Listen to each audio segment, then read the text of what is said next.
Hi, I'm Bill Story of the Alderhood Group, and my guest today is Ian Price, who is a financial consultant in the UK. Hi, Ian. How you doing? Good afternoon. Really well, thanks, Bill. It's lovely to see you again. Great. So I thought this time, Ian, we would chat about long-term savings, because obviously in these tough economic times, where there's inflationary pressure, interest rates, certainly on the borrowing side, has gone up. I'm wondering if people still think that saving for the long term is a good idea. Now, obviously, in the long term, the answer must be, well, yes. But I'm wondering if when we compare long term to short term, and the definitions are relatively straightforward. One is longer term than the other. We understand that, but I think the dynamics of long term versus short term are somewhat different. In other words, short term saving is something that you're saving up for that you perhaps need, obviously, in the short term, whereas the longer term would be perhaps for things like retirement. How do we differentiate in terms of, do we or should we continue to keep saving long-term versus short-term? Bill, brilliant question. A couple of things I'd probably make some observation. I'm sure you come back. One is, I think this is a bit of about something called emotion that sometimes gets involved in this. And definitely, if you know I'm in the UK today, we've just seen inflation go back up to 10.4% today. So you've got inflationary issues. You've got interest rates that have historically for the last decade been really, really, really low. There is pressure, maybe, to put them up, maybe not. So you've got two facets playing now that perhaps weren't there 2 or 3 years ago. And is it interesting? It's the 22nd of March we're doing this. So in the UK, 3 years tomorrow was when COVID went into lockdown. We went into lockdown on COVID. The world has changed. You are quite right. Old men like you and me, being perfectly open, we've been here before, seen it before, and understand that this investing for the long term is what you need to do. However, and I think I've just had a question about this, the short term at the minute is everything is going up so quickly that actually we would always say you've got to cover today's bills. There's no point saving to tomorrow if you're going into debt necessarily today, particularly when interest rates are higher than they were. You've seen in the UK, 7 increases in interest rates. So to me, it's about the individual, where they are on that line of how old they are, how close to retirement they are, what's their income needs today and expenditure today. And I always talk medium to long term is more than 5 years. So you've got some interesting dynamics. And somebody said to me, a question today, should I top up my pension or should I clear debt? Fascinating, Bill. Yeah, that's a really good question, isn't it? Because I think not harping necessarily back to the short-term issue, but I think in many respects, short-term saving is, there is an urgent need. Perhaps urgent is too strong, but it conveys the point that there's something that you need, fairly soon, whether it's in the next 1 to 3 months, 6 months, whatever sort of thing. Whereas the pension issue, the retirement issue, which is much longer, there may not necessarily be such an urgency. It's always important to keep saving. We understand that.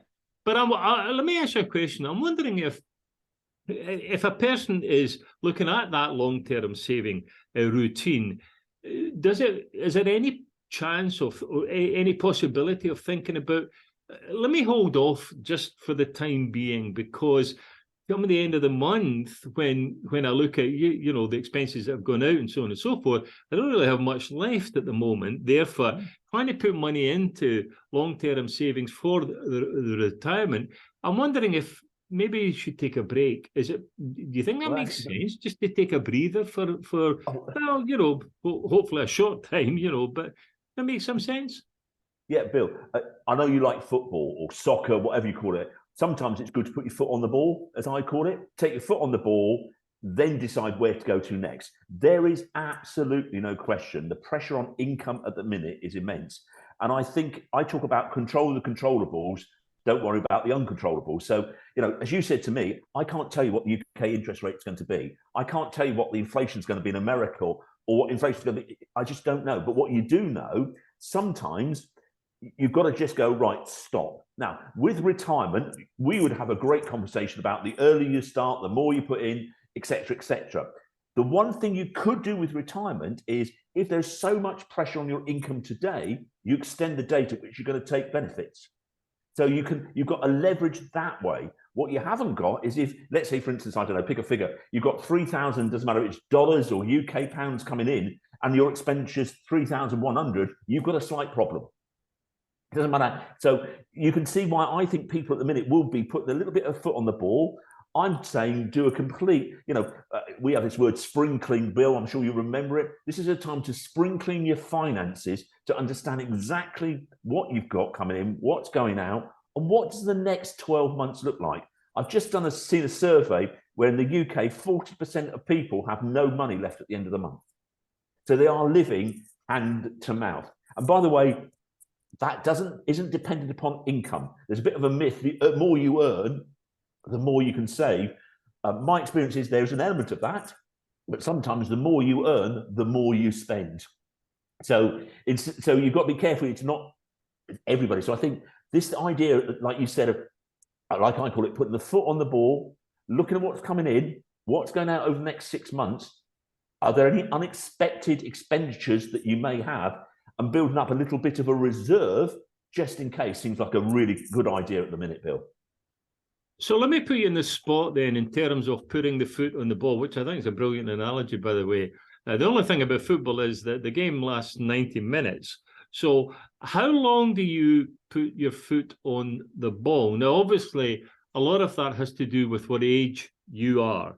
If you're 25, you've got a long time before you get to the retirement years. If you're 45, you're closer. If you're 55, you're even closer. So there's no rule of thumb, I wouldn't think. But how long, sensibly, would you put your foot on the ball vis-a-vis your retirement savings at the moment? I think, well, what I do is this. If you look, I think the key thing we'd always say, Bill, and you and I say is right.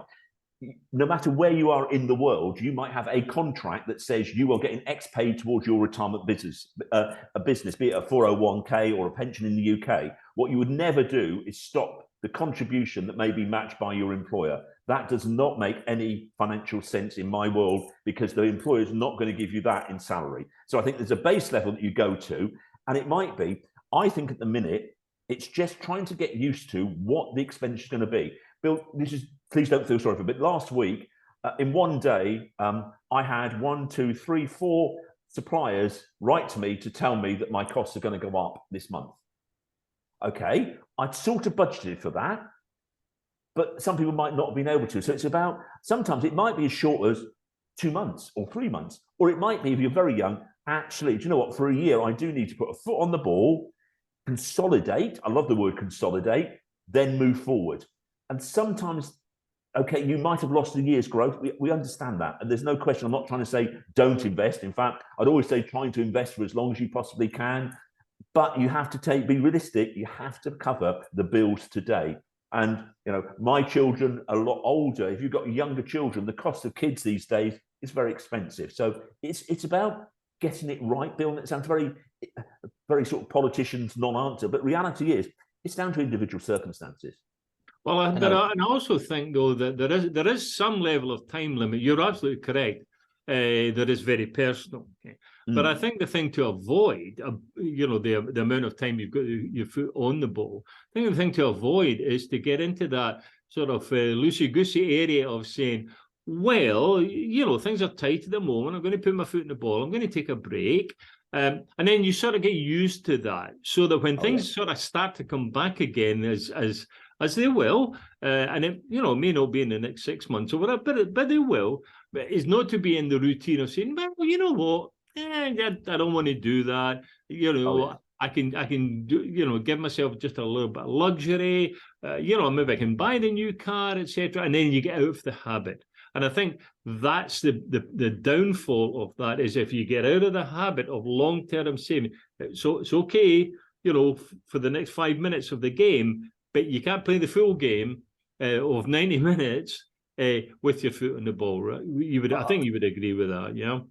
Bill, we're going to this football analogy, which is getting quite cool, really, because we didn't even practice. The reality is, you know, if you're a footballer and you don't train, you won't play in that team because it's habit, it's a process. You're absolutely right. The habit of saving is really, really important to do. And you know, and I know over the years, once you get into that and can do it, it's almost, you don't think about it, it comes out of your wage packet before you get it or whatever. And I saw a really interesting article in the UK. Somebody was talking about this. I quite like the simplicity. You know, what they're saying is whatever age you are, divide that by 2, that's how much you should be saving for retirement. So, Bill, can you imagine we're 40? People are going to have to use their imagination here. Imagine you're 40, divide it by 2, you should be putting away 20% of your income towards your retirement funding. Quite like that rule of thumb, if I'm really honest, quite nice. But you're absolutely right. If you take a break, it's fine. Best example I can use, I know people find it difficult. I've got a personal trainer. She happens to be away on holiday. I have been useless since she's been away because I've got out the habit of driving to see her and paying her. And you're absolutely right. She's back next Friday. I'm very grateful because I've got all this. She's given me stuff in my office here that I can use. I've used it twice because I've got a reason not to rather than a reason to do it. So you're absolutely right. If you are going to take a break, foot on the ball, you've got to reset that. You've got to recalibrate and understand the consequences of that, Bill, as well. So I think just to wrap up, the sort of takeaway from this is cut back on expenses as best you can if you can. To leave a little bit left at the end of the month for that long-term saving. I think your point about staying with the employment plan, the employment pension plan is critical. Don't lose that. Don't walk away from that. Keep going. If you can put voluntary, contributions in there, even so. And then the last point is that, if you do want to take a break, that's okay, but don't do it for any long, period of time because you got to get back in the habit. I think that's probably the sort of 3 big points that we're making here, isn't it? Totally agree. And I don't want to underestimate how difficult it is for everybody at the minute. We can talk about the very wealthy, but there's a hardcore people whereby, have they got enough money to eat? I was talking about this in the UK recently. You've probably seen we've had a huge upsurge in food banks, etc. But you're absolutely right. If you're lucky enough to be working, foot on the ball, decide what you're going to do, get back on the pitch as quickly as you can. And with any luck, you may win the game. Depends who you support, Bill. Well, that's a good point, actually. So, well, thanks again, Ian. You've been listening to Ian Price, who is a financial consultant in the UK. I'm Bill Story of the Olderhood Group. Thank you for joining us today, and we'll see you again soon. Take care, everyone. Thanks, Bill.